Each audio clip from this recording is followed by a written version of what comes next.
இந்திய தேர்தல் ஆணையம் தமிழ்நாட்டை பொறுத்தளவுக்கு ரொம்ப பிஸியாகவே இயங்க ஆரம்பிச்சிட்டாங்க. ஆனாலும் நமக்கு செய்ய வேண்டிய சேவையை அவங்க செஞ்சுக்கிட்டே தான் இருக்கணும். இப்போ நிறைய பேர் ஓட்டர் ஐடி அப்ளை பண்ணியிருப்பாங்க. ஆனால் அவங்களுக்கு ஓட்டர் ஐடியும் ரிசீவ் ஆகிருக்கும். ஆனால் ரிசீவ் ஆன ஓட்டர் ஐடி டேமேஜ் ஓட்டர் ஐடியாக இருந்துச்சு அப்படின்னா அவங்க தேர்தல் ஆணையத்தில் புகார் தெரிவித்து புதிய ஓட்டர் ஐடி வாங்கிக்க முடியும். அதை பற்றி தான் இந்த வீடியோவில் பார்க்க போகிறோம். வாங்க வீடியோக்குள்ளே போகலாம். அதுக்கு நீங்கள் செய்ய வேண்டியது கூகுளில் போயிட்டு www.eci.gov.in அப்படின்ற வெப்சைட்டுக்குள்ளே நீங்கள் போயிட்டீங்க அப்படின்னா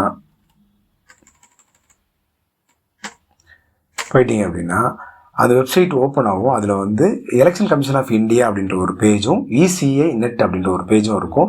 அதில் இசிஐ நெட் அப்படின்றத கிளிக் பண்ணீங்க அப்படின்னா ஜஸ்ட் அவங்களுடைய லிங்க்ஸ் அப்படியே இருக்கும். அதில் அபவுட் எலெக்ஷன் அதுக்குள்ள நீங்கள் போக வேண்டிய அவசியம் இல்லை. ஓட்டர் சர்வீஸ் நம்ம அவங்களுக்கு என்ன சர்வீஸ் ப்ரொவைட் பண்ணுறாங்களோ அது இருக்கும். ஜஸ்ட் ஓப்பன் பண்ணீங்க அப்படின்னா அதில் ரெஜிஸ்டர் கம்ப்ளைண்ட் அல்லது ஷேர் சஜெக்ஷன் அப்படின்ற ஒரு பேஜ் இருக்குது. அதில் நீங்கள் ஜஸ்ட் இந்த ரெஜிஸ்டர் கம்ப்ளைண்ட் ஓப்பன் பண்ணிங்க அப்படின்னா கம்ப்ளைண்ட் டீட்டெயில்ஸ் இருக்கும். அதில் நீங்கள் ஆல்ரெடி லாகின் பண்ணல உங்களுடைய பேசிக் டீட்டெயில்ஸ் இருக்கும். அதில் ஃபஸ்ட்டு நீங்கள் ஸ்டேட்டை நீங்கள் செலக்ட் பண்ணிக்கோங்க, உங்களுடைய டிஸ்ட்ரிக்டை செலக்ட் பண்ணிக்கோங்க, உங்களுடைய அசம்பிளி லொக்கேஷனை செலக்ட் பண்ணிக்கோங்க. அதுக்கப்புறமா கொஞ்சம் கீழே ரெஜிஸ்டர் கம்ப்ளைண்ட் இருக்கும். அதுலேயும் நீங்கள் உங்களுடைய ஸ்டேட்டை செலக்ட் பண்ணிக்கோங்க, டிஸ்ட்ரிக்டை செலக்ட் பண்ணிக்கோங்க, அசம்பிளி லொக்கேஷனையும் செலக்ட் பண்ணிக்கோங்க.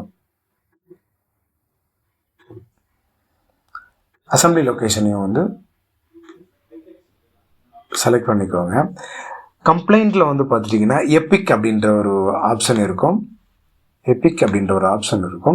சப் கேட்டகரியில்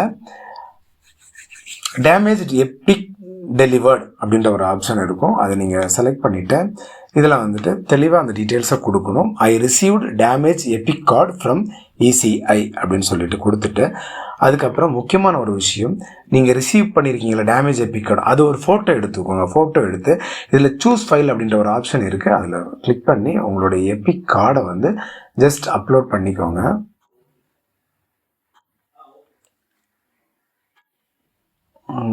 பண்ணிவிட்டு சப்மிட் பண்ணிட்டீங்கன்னா போதும். சப்மிட் பண்ணியாச்சுன்னா உங்களுடைய கம்ப்ளைண்ட் எலெக்ஷன் கமிஷன் ஆஃப் இந்தியாவுக்கு போயிடும். சேம் டைம்ஸ் உங்களுக்கு புது ஓட்டர் ஐடி கார்டை உங்களுக்கு கொடுத்துருவாங்க.